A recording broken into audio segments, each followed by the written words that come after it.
There's too much light in this bar. I can see the black on white of this page beckoning me to scrawl. An old Devo song on the jukebox. Old Devo? What a paradox. A strange, futuristic reminiscence, but Mongoloid sure takes me back. There's too much light in this bar.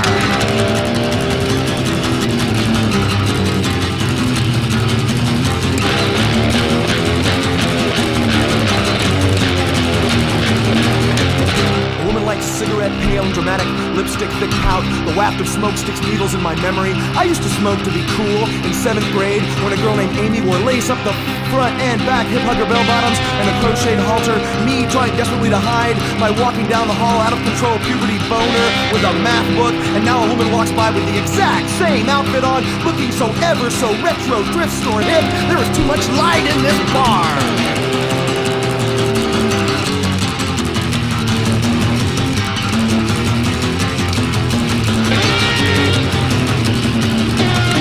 Too much light, too much vibe, too many haircuts, too much leather, too much blah, blah, blah, and drunken shrieks and trendy music pumping through the great altar of mumble. A guy sporting perfect post-grunge posture, goatee, sprite, and tattooed bondage pretends not to notice the platform nymph, Bo Derek braided with round wire frames and a Susie cream cheese smile. A nauseating Generation X marks the G-spot dating ritual, and I wonder if either of them have a rubber on them. God, I hope so. There is too much light in this bar.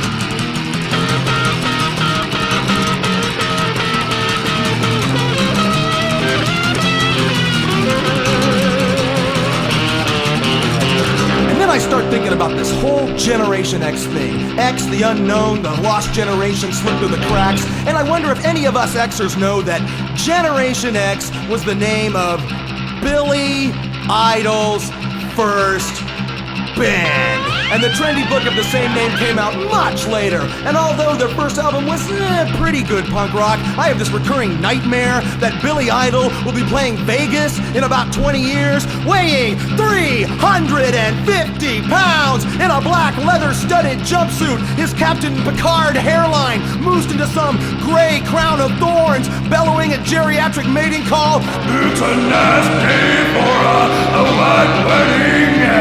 And I personally am offended that the entire Baby Buster generation was labeled after anything Billy Idol contributed to. There was too much light in this bar.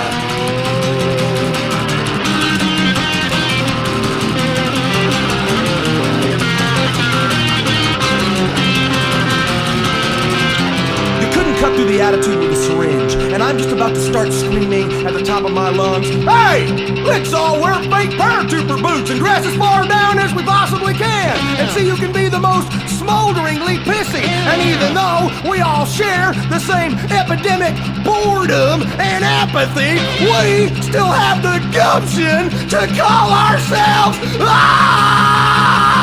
alternative.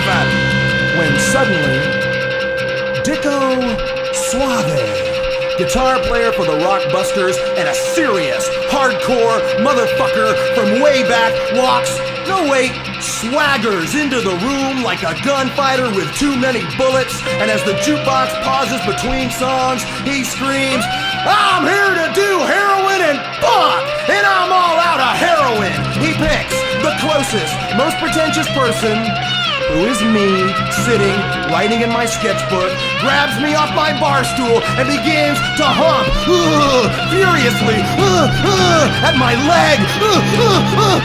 And now I know for sure there is way too much light in this bar.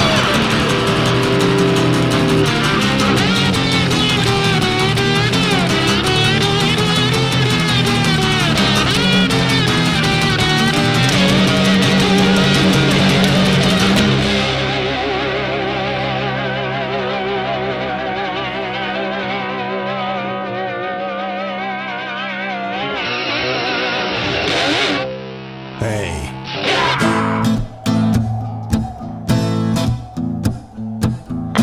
Don't worry about me, 'cause maybe I'm steamrolling past the borders of your own personal good taste zone, but I've had it up to here with all the whiny, pedantic paranoids spreading fear through any outlet possible like so much regurgitated spam across the collective saltine of the American consciousness.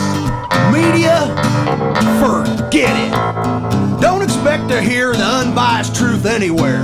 On the news, your favorite Ricky, Sally, Danny, Geraldo, Jenny, Bozo, Gumby, and Pokey talk show, or especially talk radio. I say fill all their mouths in with cement, cause I know about radio. Hell, I was fired from a so-called alternative station for playing an Ice-T song. You know what the title was? Freedom of speech, for Pete's sake. So don't worry about me while you're cruising around in your Miata listening to Top 40 or that awful new wave mix of oldies licks that gets passed off as country nowadays. I'm fine. I'll be sitting at home listening to my massive record collection. That's right, vinyl. Walls of it. No highfalutin laser beam driven CD players for me. I still stick needles in my music. Right in the groove, baby. Just like a visit to the dentist. Painful and vibrating. And it doesn't matter if it's Patsy Cline or Black Sabbath. I worship every scratch and pop like Charles Whitman cleaning his gun. So don't worry about me. Just drive by and wave while I throw my TV off the roof in full milk and cheese splendor. Cause since Bob Ross died, there's nothing to watch anymore. You ever wonder why Bob Ross, Jerry Garcia, and Mickey Mantle all died right in a row? Well, I don't worry about it too much, except when I can't sleep, which is all the time. So don't worry about me, cause there are no more home run heroes. There are no more 30-minute guitar solos. There are no more happy trees and fluffy little clouds. So don't worry about me. I'll be pushing my shopping cart of misery down the sidewalk of your conscience, and you can step right around me like a fly-covered piece of dog poop without even offering the meager spare change of your apathy. So don't worry about me. I'll turn it hot, whiter than Michael Jackson as all the blood rushes to my feet, and I stand with 13 items in my hands in the 12 items or less aisle. Cause I'm a rebel. I'm a lone wolf, baby. I'm a real gone guy with a six-pack and a frozen pizza, and I'm just looking for love. You want to dance?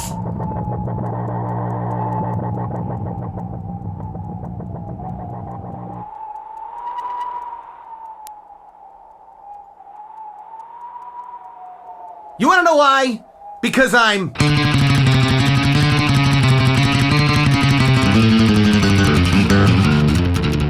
Batman. First grade, I lived, breathed, slept, ate my superheroes. Astro Boy, Speed Racer, the Wolfman, Spider-Man, Casper, but all paled in comparison to Batman. Batman comics, Batman sheets on my bed, Batman nightlight, a Batman loose-leaf notebook, the original Corgi toy Batmobile shooting its little red rice-shaped pellets with a little plastic fire thing that went in and out as the wheels rolled. Batman TV, twice a week. Adam West, Burt Ward, Cesar Romero, Otto Preminger, Burgess, Meredith, Julie, Newmar, Lee, Merriweather, Eartha, Kit. Tune in tomorrow, same bat time, same bat channel. I hung on the edge of my seat. I believed every word, every Hitchcock angle, every ludicrous situation. I was only 5. My sister kept telling me there was no Batman. Holy blasphemy! But I would not hear such heresy. He was real, and I once had a dream where I met him and helped him foil a crime and beat up the bad guys, and he thanked me directly, and I prayed for the dream to return for weeks after. My mom bought me a Batman costume for Halloween, and October 31st, I donned the mask of the Caped Crusader and walked to Main Street Elementary School, trembling with the anticipation of my first Halloween party.